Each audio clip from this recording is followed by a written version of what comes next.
Hi everyone, it's Dr. E. Welcome to week 2 of our summer session.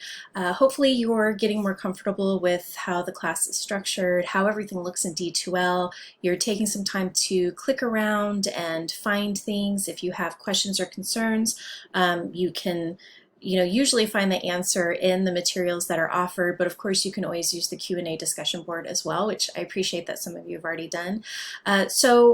This weekly video will be like any other. It's just me kind of walking through where to go and what to do for this upcoming week. So I'm just going to jump right into D2L so we can see what's on the agenda. All right, so if we go up to the content area, we're going to go to the week 2 module, and this is all available in your schedule, right, which you can always find here along with all the other kind of helpful materials for grades and assessments and things like that in the course. So this week we have a lot of reading, and I just want you to know that we're taking a whole semester and we're smushing it into like 5.5 weeks, right? So imagine having 15 weeks, but then making it 5, right? So I know that on the surface it may look like a lot of reading. For some of you, it may not look like that much if you have really reading intensive courses in the past.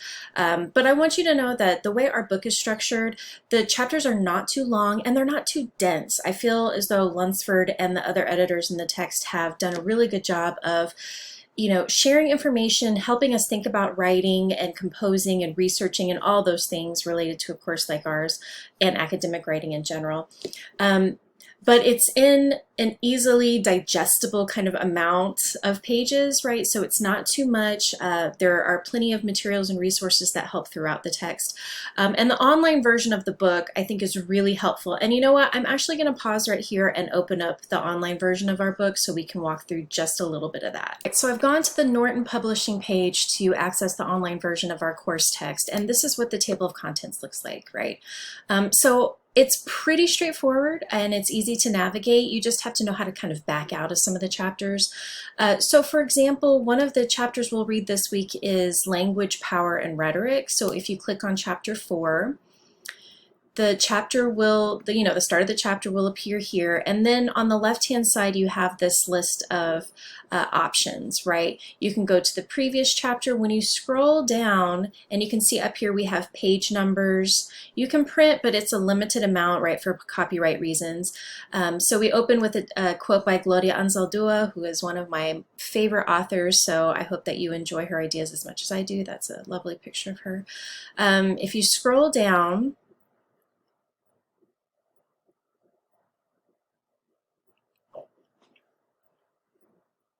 trying to go slowly and not give you a headache, then you can click next and go to the next kind of chapter or next bit of information, right? You have links throughout to give you, more context for certain words. You also have note-taking tools if you want to take advantage of that. So just make sure that you're using the book, to your full advantage.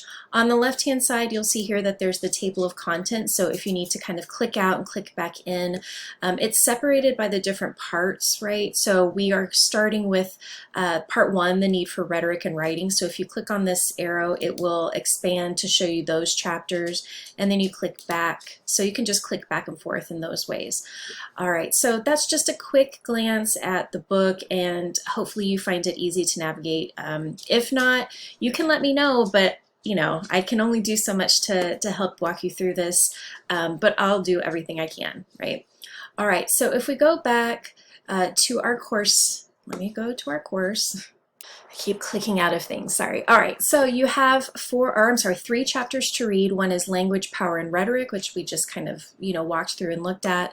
Reading Rhetorically, which is chapter 6, and then chapter 9 is Managing the Writing Process. So like I said, 3 chapters may seem like a lot to take in for 1 week in a course, but we have condensed quite a bit, and the chapters are really approachable. And I think the topics are really good. I think that they have put it together in such a way that makes it just really interesting, and they use interesting resources. So I hope you get excited about some of the stuff you read just like I do.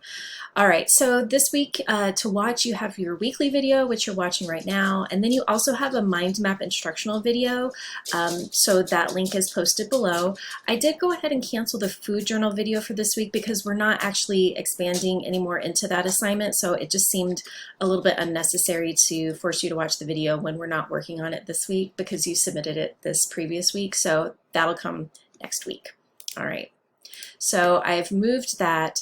I want you to take some time to make sure you're reviewing all the materials, including the syllabus, the schedule, videos, everything that has gone into the course so far, any of the materials that are located over here. And then to do this week, you do have a discussion post that is due, and of course I have the air quotes of due on Thursday. Ultimately, the full deadline is Sunday.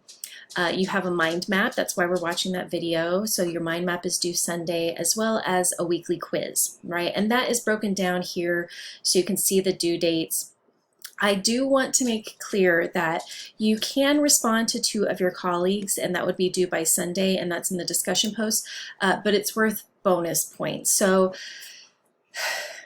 in order to earn the full 5 bonus points, you have to really engage with one another. You have to show that you've read their ideas. You're not just commenting, oh yeah, I agree, right? You want to, it's like we're having a conversation in class. That's the whole purpose of the discussions. I don't always want to force or require those responses because, like I said, we're moving quickly. We all have probably pretty busy schedules depending on, you know, our other responsibilities. I didn't want to add one more thing, at least not this week. In the future, you may see required responses to one another, but for now, I would love it if you engaged with one another, but it's not required, okay? All right, so that's Thursday, and then of course we have those other assignments due. And the grades will increase as weeks progress, but this week we do have quite a few points for our weekly quiz, and that is intentional because we have a lot going on this week in terms of we have 3 chapters, you have videos, so you have questions related to all of those things. So before you take the quiz, make sure that you have watched all relevant videos, you've looked at the materials, and you've read the chapters. You can have the book in front of you, up on your screen, however you'd like to do it. You can take the quiz as many times as necessary. It will only record your highest grade. Okay. So if you scroll down, I have put a link here for the Q&A discussion board. That was something that was noted as something that might be helpful. So we can all thank Oliver for that. Thank you, Oliver, for noting that it might be helpful to have kind of a quick link to that here and in the student success module. And again, I appreciate that y'all are taking time to use this area and helping one another out. So there is this mind map video, and you'll see the video you're watching now once it is posted. In the review area is our schedule, the mind map guidelines. So if you kind of function better looking at instructions in front of you, then you have those right here. I do cover those in the video that's here. There are also templates that are available, so you can take a look at those. And then I've just put our syllabus here as well, because again, I want you to see it as a tool, as a resource that is helpful to you throughout the summer session. All right, and then we have links to what we need to do this week. So if you click on week 2 for the discussion post, it is going to be related to our chapter on language, power, and rhetoric. So I want you to have 2 to 3 full paragraphs. So when I say full paragraphs, I mean not just a sentence or 2. That's not a full paragraph, right? You really want to dig into some of the ideas and offer full and rich responses. So for some of you, you'll have to narrow your focus to about 4 to 5 sentences, and others you may have to push your ideas beyond 2 to 3 sentences, right? So just keep that in mind. And I want you to make sure that you're referencing the course text, whether it is kind of paraphrasing information or if you want to pull quotes, you certainly are welcome to do that. And I just put, go ahead and credit Lunsford for any of the quotes. She is our main text editor. It is fine to do that in my mind. All right, so this is a prompt that's actually taken from our text. It's Professor of Anthropology and African American Studies, H. Sami Alim, poses 2 questions. How can language be used to maintain, reinforce, and perpetuate existing power relations? And conversely, how can language be used to resist, redefine, and possibly reverse these relations? How would you answer these questions based on your own experiences? Okay, and then I put a note about the bonus points. So everybody's answers will be different. Everybody is bringing different experiences to the table, but you definitely want to read the chapter and read around this prompt to really get a sense of what Aleem is asking here when it comes to language, rhetoric, power, right? All right, so remember you click start a new thread and put your name as the subject line. So if we jump back to the week 2 module, we also have the mind map assignment. So if you click on that, it will open. There are some instructions here. So this is going to be based on our chapter Reading Rhetorically. So the chapter title can go as a central idea. This will all be clear once you watch the mind map video. That will be your central idea. And then you have 4 subtopics that will kind of radiate out from there. And I put for each subtopic or point, you want to select a quote from the reading. So essentially you are summarizing the main ideas of this chapter in a visual way in the mind map, and you're using quotes to support what you've chosen as your 4 main ideas or subtopics. Okay, so the instructional videos here, the guidelines are here, and then you have some links. If you want to use something outside of the templates that are offered, you are certainly welcome to do so. Then when you scroll down, you'll just click upload, right? You've hopefully done this for your previously submitted food journal. So you'll just search for your document and then post it there. Okay. Out of my way. Lordy.